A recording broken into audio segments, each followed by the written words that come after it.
Marami tayong nare-receive na question na related sa automatic transmission. At isa dyan is yung ano daw ba yung use or purpose nung D1, D2, and D3 sa kanyang automatic transmission. So for example mga paps, may 5 gear yung inyong automatic transmission. Pag nilagay natin sa D3 yung ating shifter, ang ikakambyo na lang ng inyong automatic transmission is from first gear to third gear. Now, hindi na siya aakyat sa mas mataas pang kambyo like fourth gear or fifth gear. Okay? So, ganun din. Pag nilagay natin sa D2, magpupunta lang yung ating kambyo from first gear to second gear. Pero hindi na siya aakyat sa third gear to fifth gear. Ganun din naman sa D1. Or yung iba dyan, L ang nakikita natin. Now, on the idea, ganito yan. Yung D1, sabihin na natin, pwedeng tumakbo yung ating sasakyan ng around 20 kph na komportable yung makina. Kasi pag gusto nating bumilis pa, medyo persado na yung makina, maingay yung makina, bumibilis pa naman. Now, pag nilagay naman natin yan sa D2, sabihin na natin mga 30 kph yung komportableng takbo ng sasakyan.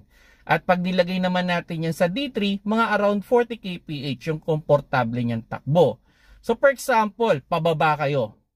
Gusto nyong takbo is around 30 kph lang. So pwede nyo siyang ilagay dun sa D2. So ang mangyayari nun, magbe-maintain na lang yun ng mga 20 to 30 kph na takbo at hindi na kayo pepreno ng pepreno. O like for example, ito, aahon naman kayo. Sobrang tarik ng ahon, loaded kayo. Pwede nyong ilagay dun sa D1. So ang idea nun, dahil nasa D1 siya, nandun siya sa first gear, hindi na siya mag-shift to second gear. So yung ahon niya mas solid, mas malakas. Okay, hindi siya mabibitin. So ganun lang yung pinaka-idea nung paggamit nung D1, D2, and D3. Ang pinaka-reminders ko na lang dyan, bago nyo i-shift yung gear ninyo sa mga lower gear na yan, sana nandun din kayo sa ideal speed nila para hindi nyo ma-experience yung sudden engine brake.